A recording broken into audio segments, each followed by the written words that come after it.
فرض کرو کل جمعہ کا دن ہے، تو کیا ہم کبھی جمعہ کی نماز کو ہفتہ یا اتوار پڑھ لیں گے؟ ہرگز نہیں۔ اسی طرح اگر حقیقی عید کا دن جمعہ ہے تو ہم کو جمعے کے دن ہی عید کرنا ہوگا، ہفتہ یا اتوار نہیں۔ اگر سعودی عرب میں جمعہ بھی ہے اور عید کا دن بھی ہے تو ہم لوگ یہاں جمعہ تو پڑھ لیں گے، مگر عید 1 یا 2 دن کے بعد کریں گے۔ کیا یہ ٹھیک ہوگا؟ بالکل نہیں۔ وقت کے اعتبار سے سعودی عرب ہندوستان کے 2.5 گھنٹے کے بعد آتا ہے، چاہے وہ نماز کے اوقات میں ہو یا مہینہ شروع کرنے کے معاملے پر ہو۔ جب سعودی عرب ہندوستان کے 2.5 گھنٹے بعد ہے تو پھر ہم کیسے سعودی کے 1 یا 2 دن کے بعد ہوتے ہیں؟ یہ ہم کو سمجھنا چاہیے اور اس کا جواب تلاش کرنا چاہیے۔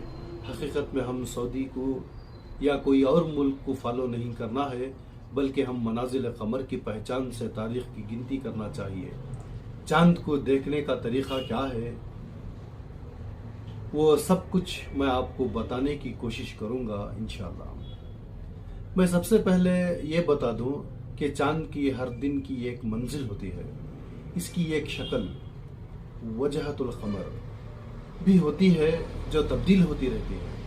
منازل قمر کی کچھ قسمیں میں آپ کو بتانا چاہوں گا کہ پہلا دن کا چاند ہلال کہلاتا ہے، پھر بڑھتے بڑھتے فرسٹ کوارٹر یعنی آدھا ہو جاتا ہے، پھر آگے بڑھتے بڑھتے فل مون یعنی بدر یعنی مکمل ہو جاتا ہے، پھر گھٹتے گھٹتے لاسٹ کوارٹر یعنی پھر آدھا ہو جاتا ہے، اور پھر آگے بڑھتے بڑھتے ہلال کی شکل اختیار کر لیتا ہے، جو کہ مہینے کے آخری دن کا اگلا دن ہوتا ہے۔ اس کے بعد کا دن مہینے کا آخری دن ہوتا ہے، جس دن زمین سے چاند نظر نہیں آتا۔ اس کو نیو مون ڈے کہتے ہیں، یہاں پر ہمارے ملک میں امواس کا دن بھی کہتے ہیں۔ مگر ہوتا کیا ہے کہ جس دن یعنی آخری دن چاند زمین سے نظر نہیں آتا، اس دن ہم مہینے کی پہلے تاریخ کے چاند کو تلاش کرتے رہتے ہیں، کیونکہ ہم لوگوں کو اس کا علم نہیں ہے کہ آج مہینے کے آخری دن کا چاند زمین سے نظر نہیں آتا اور اگلے دن پر ہلال کا دن یعنی نئے مہینے کا پہلا دن ہے۔ ہلال مشرق کے جانب صبح صادق کے پہلے یا بعد میں اس کا آغاز ہوتا ہے یعنی طلوع ہوتا ہے۔ کیا مشرق سے طلوع ہوتا ہوا چاند دکھائی دے سکتا ہے؟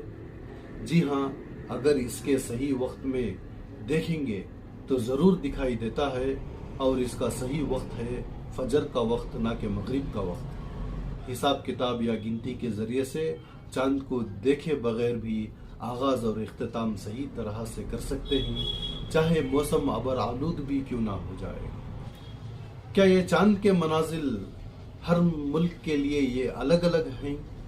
جی نہیں، سارے دنیا کے لیے چاند کی منازل ایک ہی ہوتے ہیں، جیسے کہ چاند ایک جگہ سے طلوع ہو کر ساری دنیا کا سفر طے کر لیتا ہے۔ کیا یہ منازل کا علم اس کے خلاف نہیں ہے، جو کہ ایک مشہور حدیث ہے، چاند دیکھ کر روزہ رکھو اور چاند دیکھ کر عید کرو۔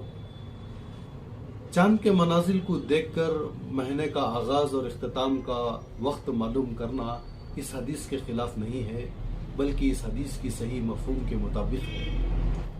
کیا روزہ اور افطار کا وقت ساری دنیا میں ایک ساتھ ہوتا ہے؟ جی بالکل نہیں۔